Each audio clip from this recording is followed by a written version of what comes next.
आज डॉक्टर बाबासाहेब आंबेडकर यांची 135वी जयंती आहे। आज जगाच्या कानाकोपऱ्यामध्ये डॉक्टर बाबासाहेब यांची जयंती साजरी केली जाते। आज दादरच्या चैत्यभूमीवरती जेव्हा हे आहे अनुयायी हे दर्शन करून चैत्यभूमीवरती दर्शन केल्यानंतर ते दादरचे जे राजगृह आहे तिथे येतात। आपण राजगृहावरती आलेलो आहे, जिथं बाबासाहेब स्वतः निवासस्थान होते, बाबासाहेबांचं जे घर होतं तिथे आपण आलेलो आहेत। आपल्यासोबत ह्या सर्व गोष्टी बोलण्यासाठी हे जे राजगृह आहे, राजगृहाचे जे सेवक आहेत आपल्यासोबत आहेत। विनोदजी, उमेशजी, काय बोलाल?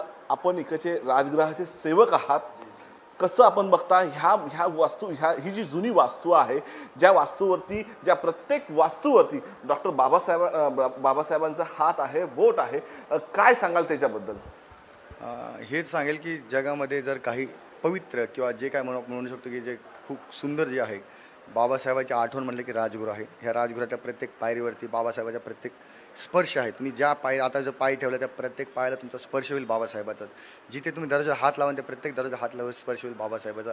ह्या घराला प्रत्येक स्पर्शला बाबासाहेब आणि रमाईच भेटतील। त्यामुळे ह्या घराला खूप पवित्र आणि खूप एक म्हणतात ना अटॅचमेंटवालं घर म्हणू शकतो ह्या घराला, कारण ह्या घरात फक्त बाबासाहेब दिसतील। तुम्ही जर चित्त शांतीने जर घरात आलं तुम्हाला तुम्हाला बाबासाहेब तुम्हाला जाणवतील ह्या घरामध्ये, असं माझं मत आहे। मला जरा थोडक्यात माहिती द्या बघा। ही वस्तू आहे बघा, हा टोप आहे, हे सर्व बाबासाहेबांनी वापरलेलं आहे, त्यांनी वापरलेलं आहे। हा टोप आहे, याला काय बोलाल आपण याच्या संदर्भात काय सांगा? नाही, कसं आहे, कॉपर आणि ह्या वेळेस वापरलेले बाबासाहेबांची भांडी आहेत ती खूप सुंदर आहेत आणि तेही त्यांची पहिल्यांची कंडिशन खूप खराब असताना नंतरच्या काळात रमाईसाठी काहीतरी करावं म्हणून त्यांनी घर बांधलं आणि काही प्रमाणात जी भांडी हळूहळू करून घेतली त्यातला हा संसार आहे। तुम्ही जे का पाहू शकता आणि काही प्रमाणात वेगवेगळ्या डिझाईनचे, आजही आपल्याकडे अशी डिझाईनचे घर नाहीत, भांडी नाही। भांड्याची क्वालिटी बघा, भांडे डिझाईन बघा की जो काय आहे खूप अप्रतिम आहे। त्यावेळेस बाबासाहेब वापरलेल्या सगळ्या वस्तूज आहेत आणि तुम्ही बघू शकता सगळी भांड्यानंतर तुमचा रूम जे बघतो आपण स्टडी रूम म्हणून आपण ह्याला बोलतो, त्यांचं चष्मा, काठी, नेमप्लेट्स, बुक्स सर्व ॲज इट इज आपण तसं ठेवलेलं आहे। ह्याचा जो बिगेस्ट जो होता फर्स्ट फ्लोअरला होता तो 50,000 पुस्तक जी काय बाबासाहेब वाचली म्हणजे म्हणतात ठेवलेली, ती सगळी सिद्धार्थ कॉलेज, मिलिंद कॉलेज ह्या टायमाला बाबासाहेब ते शिफ्ट केली। त्यातला काही भाग आपण इथे ठेवलेला आहे जेणेकरून पब्लिकला दिसावं, एक अपेक्षा आहे घरी आल्यानं बुक सेल घ्यावं, बाबासाहेबाचं पुस्तकं दिसावं, त्यामुळे आपण ठेवलेले पुस्तकं इथे सगळी। आपण पुस्तक बघू शकता, 3 शब्दांनी भगवान बुद्ध आणि त्यांचा धर्म, हे मला एक हिंदीमध्ये दिसते, एक पंजाबीमध्ये दिसते। बाबासाहेब कसं किती मराठीमध्ये आहे, एका टायमाला किती भाषा बोलत होते, काय सांगाल त्याच्याबद्दल? तर मी सांगू शकणार नाही, कारण बाबासाहेबाची भाषा म्हणजेच एकदम तुम्ही कोणी जे विचार करणार ते बाबासाहेब येत होतं। बाबासाहेब असा कुठलाच विषय नाही की त्यांना येत नाही आहे। आर्किटेक्ट तर बाबासाहेब घराला अर्धा डिझाईन त्यांनी केले, त्यांच्या मित्रासोबत राहून त्यांनी डिझाईन त्यांनी केलेलं आहे। भाषांतर त्यांचं प्रभुत्व होतं, त्यांचं अभ्यास तुमचं कुठल्याही क्षेत्रामध्ये त्यांना जे येत नसेल त्यांनी तो प्रयत्न करून मी शिकणारच, वयमान त्यांनी कधी बघितलं नाही। मला काय येत नाही म्हटलं काय येत नाही, त्याच्यावर त्यांनी ते काम करत त्यांनी प्रॉपर शिकलेत। म्हणजे बाबासाहेब कमी कुठेच नाही आहेत, त्यामुळे बाबासाहेबबद्दल सांगू शकत नाही। एक लँग्वेज नाही, अनेक लँग्वेज मी बाबासाहेबांनी अभ्यास केलेला आहे। त्यामुळे आपण पाहू शकता बाबासाहेबांची डिग्रीबद्दल, बार ॲक्ट लॉ, बाबासाहेब अनेक डिग्र्या होत्या तरी पण बाबासाहेब बार ॲक्ट लॉ बोलत होते। काय बोलाल त्या संदर्भात? आपल्याला इतक्या वर्षाचा अनुभव आहे, काय सांगाल? नाही, कसं आहे, आपलं आता मी जरी समजा कुठल्या शाखेचा अध्यक्ष असेल, कुठला माजी अध्यक्ष असेल, कुठे असेल, तर माझं व्हिजिटिंगचा कार्ड जरी काढलं तर तुम्हाला माझी सगळे पदाधिकार लिहितो आपण, ह्याचा त्याचा माझा ह्याचा काहीतरी असं लिहितो। पण बाबासाहेब ती सवय देखावा अजिबात नाही, जे काम आहे तेच काम आहे। त्यांचं लॉयर होते, ते लॉयर करताना त्यांना डिग्री कुठली लागणार आहे तर बार ॲट लॉच दाखवावं लागेल ना, तर डॉक्टर त्यांची डिग्री त्यांनी हे केलेली आहे आणि बार ॲट लॉ ह्या 2 डिग्री लावून त्यांनी आतापर्यंत म्हणजे दाखवलेलं किंवा ॲक्च्युली डिग्र्या जे लागतात ते। बाकी त्यांच्या जे अभ्यास करत जे डिग्री मिळतील त्या डिग्री मिळत गेल्यात, पण त्यांना जो लॉयर्स होण्यासाठी जो बार ॲट लॉ केला तो बार ॲट लॉ त्यांनी त्यांच्या फ्लॅग्सवर लावला आणि ते दाखवत होते। म्हणजे लोक जे म्हणतात आजही म्हणतात की मग बाकीचे लोक जे आहेत आजी माझी काय ना काय चिटकवत राहतात, पण बाबासाहेब तसं देखावं नव्हतं, जे आहे ते स्ट्रेट फॉरवर्ड होतं बाबासाहेबाचं। बाबासाहेब छडी वापरतात, कमीत कमी 6 ते 7 छड्या आहेत आपण पाहू शकता। त्याच्यानंतर बसण्याची त्यांची 2 चेअर आहेत, महत्त्वाची त्यांची चेअर आहे। गौतम बुद्धांचा त्यांनी पुतळा ठेवलेला आहे, अनेक पुस्तकं आहेत, अनेक ह्या खोलीमध्ये अनेक अशा जीव आहे, जिवंत असा ह्या खोलीमध्ये डॉक्टर बाबासाहेब आंबेडकर अभ्यास करत होते। आणि महत्त्वाचं म्हणजे हा रमाईंचा फोटो आहे, तर ह्या फोटोबद्दल आपण काय बोलाल? याच्यामधला आपण बोला हा फोटो आहे, हा खरा ओरिजिनल फोटो आहे। हां, महत्त्वाचं म्हणजे डॉक्टर बाबासाहेब आंबेडकर श्वान सुद्धा प्रेमी होते. काय बोलाल सर त्याच्याबद्दल? बाबासाहेब जेव्हा पहिल्यांदा राजगृहामध्ये आले त्यावेळेस फॅमिलीबरोबर केलेला फोटो आहे. बाबासाहेब 1934चा फोटो आहे. बाबासाहेब, रामाई आणि ह्यांचा डॉग होता टॉबी नावाचे, त्यांच्याबरोबर फोटो आणि बाकीचे पण मंडळी होते. पण आपण हे दोघांचा फोटो काढतो कारण फॅमिली म्हणलं की आहेच फॅमिली, पण ही जोडी खूप महत्त्वाची आहे. ह्या जोडीशिवाय पूर्ण जगात काहीच होऊ शकत नाही कारण बाबासाहेब घडले ह्या रमाईमुळे आणि रमाई नाही तर मग बाबासाहेब नाही. त्यामुळे ह्या घरामध्ये आम्ही जास्तीत जास्त रमाईचं घर म्हणून हे वावरलेलं आहे आणि रमाईसाठीच हे सगळं भांडी त्यांचा फोटो त्यांचं हे करून असं रमाई करून ठेवलेलं आहे ते. ह्या सर्व पितळेच्या भांड्या आहेत. आपण महत्त्वाचं म्हणजे इथे जे आपलं लाटणं बोलतो ना ते सुद्धा जी पितळेचं जी आहे. जी जी जी जी लाटण आहे त्याला काश्य पितळ तांबा अशा प्रकारची भांडीच बाबासाहेब त्या काळातली. दुसरं तुम्हाला काय भेटणार पण नाही त्यावेळेची जी काय वापरायची आणि हीच ओरिजिनल. हे जे आता पण होतं कॉपरमध्ये पाणी प्या वगैरे ही ती ओरिजिनल भांडीत. आजही तुम्हाला जे डुप्लिकेट वगैरे मिळत असेल पण बाबासाहेब जे वापरलेत त्यामुळे आणि एवढं अप टू डेट ठेवलेलं बाबासाहेबांनी. त्यांच्या घरी कोणी गेस्ट आले तर त्यांच्यामध्ये चहा पिलेले असतील, कदाचित कोणी मोठे पाहुणे असतील त्यांच्या घरी आले तेही पिले असतील त्यात. त्यामुळे आपण जसंच तसे ठेवलेले ती भांडी आहेत. पण आपलं जे बाबासाहेबांचं जतन करायचा प्रयत्न आपण केलेला आहे यामध्ये. आपण ह्या बद्दल काय बघा, ह्या भांड्याला हात लावणे असं सांगितलेलं आहे. मात्र ह्या सर्व भांड्या याला डिझाईन सुद्धा आहे.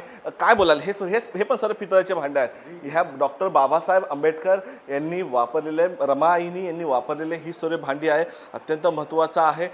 काय बोला त्या संदर्भात? आपण जे वेगवेगळ्या डिझाईनची भांडी बघतो तर त्यामध्ये काही बाहेरची पण भांडी आहेत. त्यामध्ये इंडियन काय आहेत, इंडियाच्या बाहेरचे पण. कधी बाहेर बाबासाहेब गेले किंवा काही आवडलं असेल फुल आणि बाबासाहेब खूप आवडायचे. आपण राजघरात बघतो सगळीकडे आपण घर आलं झाडं लावलेत सगळी. कारण तुम्ही जे काय बघतायत ना ते डिझाईनचे वगैरे जास्त करून ते फुलदाणीच आहेत. बाबासाहेब इथं कुठे फुलं झाड लावलं काय लावलं. त्यामुळे आपण राजघरामध्ये जास्तीत जास्त आंबेडकर कुटुंबाने तेच मेंटेन केले की घरामध्ये जास्तीत जास्त झाडं असावी म्हणजे जेणेकरून बाबासाहेबाला अभिप्रेत असलेलं शांत. तुम्ही या फोटोत पण बघतो ना, आपण या फोटोत पण सगळीकडे तुम्हाला झाडच बघतायत बॅकग्राऊंडला. तर तशाच प्रकारे की जेणेकरून जेवढी काय आपल्याला फुलदाणी किंवा झाडं लावता येईल त्या प्रकारे आपण ते हिरवगार ठेवायचा प्रयत्न केला आहे. आणि ते बाबासाहेबाचं मला वाटतं म्हणजे बाबासाहेब हे पर्यावरण प्रेमी होते. जरूर जरूर जरूर 100% ह्या खोलीबद्दल तुम्ही काय सांगाल? ही नेमकी कुठली खोली आहे? काय बोलाल? त्यावेळेस कोणी गेस्ट आपल्याकडे आला तर त्यात बसणं उठणं करायची तर ती बाबासाहेबची खोली आहे. त्याचबरोबर हे बाजूला जे आहे बुक शेल्क आहे. कुठलं पुस्तक ठेवलं वाचण्यासाठी राऊंडिंग केलं तर फिरवणं वगैरे तर तसं ते बुक शेल्क आहे. ह्या घरातलं मग फ्लोरिंग ती लादी तीच आहे, दरवाजा तीच आहे, कडी कोंड्यासहित आहे तीच ठेवलेलं आहे. म्हणजे कुठल्याही प्रकारे पहिला फक्त कलर दिला आपण, बाकी काहीच केलेलं नाही. ह्याला पूर्ण मेंटेनन्स आंबेडकर कुटुंबाने सध्या काही हे करतो आपण याची काळजी घेता. काय बोलाल त्या संदर्भात? हे माझं भाग्य समजेल.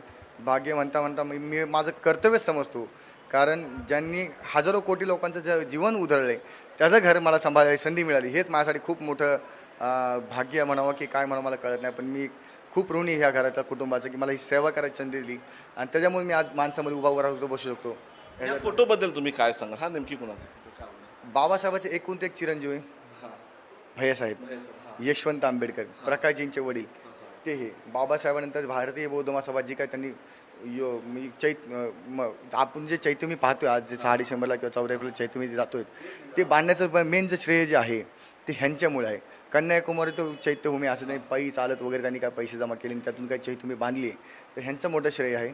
त्यामुळे हे बाबासाहेबांनंतर जर पुढे न्यायचा प्रयत्न केला तर भैयासाहेबांनी केला आहे आणि त्याचमुळे भारतीय बौद्ध महासभेचं खूप मोठं काम करत आमच्यासारखे तरुण घडलेत. आणि आज मी तुमच्याशी उभा राहिलो ते फक्त ह्यांच्या आणि ह्यांच्या मिसेस यांच्यानंतर मातारामाई मीराताईजी आंबेडकर यांच्या आशीर्वादाने आम्ही आज इथं बोलू शकतो. त्यामुळे धम्म कार्यामध्ये आंबेडकर कुटुंबाने खूप वाहून घेतले. बाबासाहेबानंतर भैयासाहेबानंतर मीराताई आणि पुन्हा त्यांचं पुढील कुटुंब प्रकाशजी, भीमरावजी, आनंदराजजी या सर्वांनी धम्म कार्य केले आणि त्यामुळे आमच्यासारखे लोक आज सेवा द्यायचा प्रयत्न करतात. ते आम्हाला खूप बरं वाटतंय. बघा, राजभवन हे काळीज आहे. हे प्रत्येक भीमसैनिकाचं एक काळीज आहे. याची सुरक्षा कशी केली जाते याचं काय बोलाल? कसं याच्या सुरक्षेचा कसा आराखडा आहे? काय प्लॅन असतो? मला वाटते 2020च्या दरम्यान लॉकडाऊनच्या दरम्यान आपली इथं दगडफेक झाली होती. त्याच्या अगोदरपासून आपण CCTV कॅमेरे लावले होते कारण तर त्यावेळेस प्रोटेक्शन वगैरे काहीच नव्हतं. पण त्यावेळेस लावल्यानंतर जे काही दगडफेक झाली त्या CCTVमध्ये ट्रॅक झाला. तो जो काही सायको असेल कोणी असेल तो ट्रॅक झाला. लॉकडाऊन असल्यामुळे आपण इथं कोणीच नव्हतं आणि तो पकडल्यामुळे तो ट्रॅक झाला. आणि नंतर मग आपल्याकडे जे संरक्षण आलं ते आजपर्यंत पोलीस संरक्षण आहे. सकाळ संध्याकाळ 24 तास संरक्षण असतं आणि बाकी 20-25 आपण CCTV कॅमेरे लावलेत म्हणजे जेणेकरून कुठलेही काय घडलं अनहोनी होऊ नये म्हणून आपण एक खूप सारी काळजी घेतलेली आहे. धन्यवाद टॉप न्यूज मराठीशी बोलल्याबद्दल. तर हे होते कसबे यांनी, हे राजगृहाचे सेवक होते. ह्या 14 एप्रिलला जगाच्या कान्याकोपऱ्यातून या राजगृहावरती आपल्या बाबांचं जे ग्रह आहे, जिथे बाबांनी इथं अभ्यास केला, त्यांचं जे ऑफिस आहे ते बघण्यासाठी आपले जे भीमसैनिक आहेत ते आतुरते असतात. शिवाजी काळेसोबत मी धीरज गुलब, टॉप न्यूज मराठी, मुंबई. तुमची car, electric panel, data server आगीपासून सुरक्षित आहे का? नाही? मग आजच बसवा F protect temperature activated fire suppression device. यामध्ये आहे eco friendly non toxic pressurised liquid, जे आग लागल्यास क्षणार्धात ऍक्टिव्हेट होऊन आगीवरती मिळवते नियंत्रण. बसवण्यास अतिशय सोपे आणि सुटसुटीत टेकालिपचे एक दर्जेदार उत्पादन एफ प्रोटेक्ट.